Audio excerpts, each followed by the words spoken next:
Assalamu alaikum wa rahmatullahi wa barakatuh. Welcome back to the second part of Real Talk. Today, post Ramadan, we've been talking about some of the tragedies that members of our community have suffered and how some brothers have actually, and sisters by the way as well, have helped out in those tragic situations, helping families navigate through the very traumatic sort of episodes of people lost within their families as well.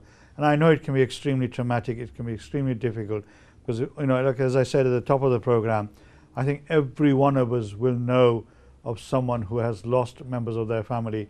Either themselves have lost somebody in their families, or they know of somebody, friends who have also lost members of their family as well. And particularly during this coronavirus COVID-19 time, when there's so many restrictions placed upon movement of individuals and particularly movement of bodies as well, it has been traumatic more so than ever. And in that time, my guests today, Muhammad Javed and Kamran Ahmed, have been very, very supportive and helpful, helping those families navigate through not just the trauma of losing somebody, but actually what happens afterwards, and which is also extremely difficult. Organizing the funeral, making sure that all the arrangements are placed, making sure the cemeteries are available, the slots are available, that the death has been registered in time, and that we follow the Islamic practice of trying to bury our loved ones as soon as possible. So again, coming back at the beginning, you said that although you're based locally not far away from where our studios are in what is known as Kirklees, by the way, Kirklees is Dewsbury, Batley, Huddersfield and Heckmanwike. Those are the main times, and Ravensthorpe. But you've also helped people outside the area when there's been issues where they needed support. So you mentioned London. Yeah, absolutely. So why did you have to go down to London to help them? It was a pressure point. So in terms of London, like I said to you, yes, we're predominantly Kirklees, North Kirklees and helping Kirklees. But wherever we're required in terms of pressure points or families ask us to assist, we will go. And the pressure points in London were predominantly around, obviously, the rate of death, the people number are dying, the ghustls. So that kind of thing, we made sure that we also were part of it and helped. For us, geographically, it doesn't matter where, we're based. We will travel for wherever. In terms of Sadaqah, that is our priority. And we've always said that, regardless of locality. London Muslim funeral directors, or they were overwhelmed by the number of deaths in London. I think what's happened is because the initial rate of deaths was a lot higher in London, and obviously there's instances of where you've obviously seen on media where there was a mass burial of 10. I think there was a backlog of deaths as well as ghustls, as well as picking up of bodies. So you went out then? We went out to help and assist in where we were able to assist. Because for us, the area doesn't matter. It's if we can get there and we can assist and we can help, we will do. And we always say that we're not saying that it's just locality that we will assist. We will assist wherever possible in terms of doing that, and I think that's important. For us to be able to assist. Right. MashaAllah, subhanAllah, may Allah give you strength and reward in this world and the world hereafter. Yeah. You say wherever there's a need, you've gone there and supported them. Kamran, obviously this is maybe a new experience for you, isn't it? Yep. In the sense of volunteering the way you do, and the young people that you've got. Do you have sisters as well in this group of volunteers who do ghusls and things like that? Alhamdulillah, we have trained sisters. Right.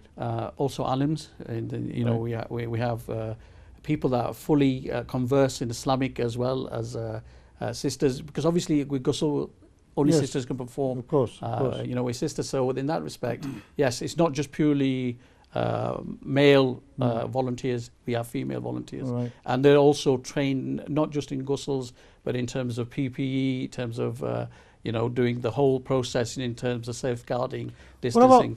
What about counselling? I know a lot of people have, families have lost young people in their families. That is even more difficult and traumatic for anybody who's lost anybody. How in your case, as a young person, how do you talk to those people? How do you help them, support them, give them some counselling support, give them some emotional support? Well, first of all, we tend to be there from the start to finish. So the family can grieve properly with their family. Yes. That we've taken all the headache away of all the paperwork and the travelling and everything else. Right. So that gives them enough time for them to be at home and meet their family members and grieve properly. Because even they were restricted as to how many people could gather within the family as well, weren't they? Yeah, it Right? was. So I mean that was traumatic for families as well. I mean I lost my sister just Yeah. before Ramadan, Yeah. right? And I know that there was only 6 people allowed to go in the Qabristan, Yep. and that's it. And and then those people who like you who were helping with the funeral. So how do you help the people who are back home, who can't be part of the funeral? Well, basically we've got a Facebook page where when the actual janazah is taking place, one of the team members will have a Facebook live. So Right. the family that can't attend the funeral can actually log on to our Facebook page Right. and see what's happening live, Right, I see. just Okay. to feel a part of it. I mean, Right. that's a request from the family. That's not something that we do as a norm. But if families want to be part, or they want to be videoed, not live streamed, we do that as well to be able to be part of the process. But because so many of us have actually gone through the bereavement ourselves, so it becomes natural for us to do counselling and guidance because we've all gone through those emotions, the loss, the grieving, the denial, the whole thing ourselves, the shock to the system. So alhamdulillah, it helps us. In the 50, yes, there are youngsters, but they are seeing more and more of death and experience. And because they're with people of elder generation, they're now picking up more experiences, how to counsel people, how to deal with that situation, how to help families. We will go back and talk to families at home to reassure them. We will send sisters to help with sisters in dealing with that, because obviously we as male are not able to do that. So we're always striving, what's the next step? And at this moment in time, we're also looking at how we upskill our volunteers in terms of counselling, where they can counsel from start to finish in every aspect. And that gives something back to the community, because sometimes, it's very difficult. I remember myself, because I was the eldest son, that the only counselling I got was, you're the eldest and you need to stay tough. You need to remain calm and collective. And in some ways I felt the pressure of, it's like being on a showman in the respect that everybody's looking at you and you got to be calm and collective. But You have to provide the strength to the rest of the family. absolutely. But sometimes, not everybody's strong enough to be able to step up to that point.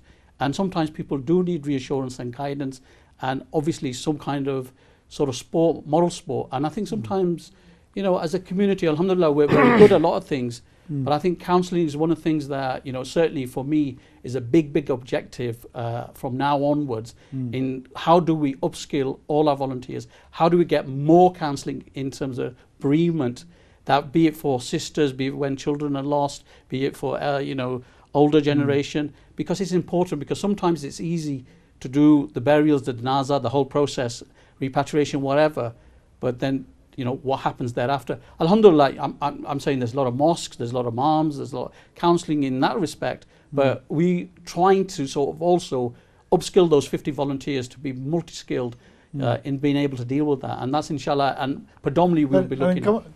Coming back to Kamran, I'm a young man. How do the young people in this team of 50 volunteers that you have, as you say, you provide free service, nobody takes a penny out of the charity that you, and it is a registered charity. It is, yeah. Run by trustees as is required by law. Okay. How do young people feel having joined you and participated? Do you feel that it has given them some strength, not just themselves as individuals, but the iman as well, made them better and stronger Muslims? It does give you strength. Also, it makes you aware that everyone's gonna die one day. So it just brings you closer to your iman and your religion. Right. And is that something that you've seen a change taking place with young people? Yep, it is changing, but it's just us youngsters need to be aware. Right. We only realize that death's a norm when it happens to one of our own family members. Normally, as youngsters, we tend to turn a blind eye to it. Right, yeah. Until you feel infallible. Yep. Right, indestructible, is it? Young people. So it's not going to happen to us. Yeah. I mean, how many, just on the top of your head, in your area, in our area, how many people have you managed to support in the last 3 months since this pandemic started? In over the last 3 months, not just our areas, but across the board, we've probably attended over 100 plus deaths. 100 plus funerals. Yeah, not just in Kirklees, by the Right, way, yeah. across the board. So in the last Mashallah. 4 months, we've helped probably over 100 families, I would say. Subhanallah, subhanallah. So we have been extremely busy. But one of the beauty, going back to youngsters, is for the very first time I'm seeing youngsters are asking to be part of Sadaqah Jariyah. We're not having to actively go out and campaign, come join Sadaqah Jariyah. The number of awareness campaigns that we've run over Ramzan and recently, we're getting people that are contacting us and saying, look, we want to be part of this. And we're thinking about our akhirat as well. And it's like a shock to the system. When it happens to you, it's different. You then realize, that sort of kicks in. But I think, alhamdulillah, the youngsters are starting to realize, because there's not many families that haven't been touched. Definitely. Everybody knows of somebody either in hospital or somebody's passed away or something. So alhamdulillah, more and more youngsters are becoming part of this organization, amongst other organizations. Hopefully youngsters are volunteering for other things as well. And mashallah, they're the future. Not us. Okay, very quickly. Obviously, you're a charity. Yeah. Right, mashallah, you're doing some excellent work. Yeah. I know in Batley where I live in Dewsbury, near we've had quite a few people pass away. Obviously, may Allah give you even more strength. Ameen. Now, if they want to contact you, is there a website? There is. Or is there? How do they get in touch with you?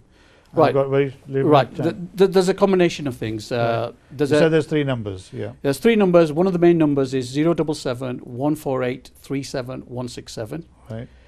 There's a Sadaqah Jariyah Facebook page. Right. It's under Sadaqah Jariyah Funeral Services. Right. There's a web page that's been constructed at the moment, should go live next week. Inshallah. Inshallah. So they can contact us in those 3. That's right. And there's an email address, Right. which is sadaqah at 786.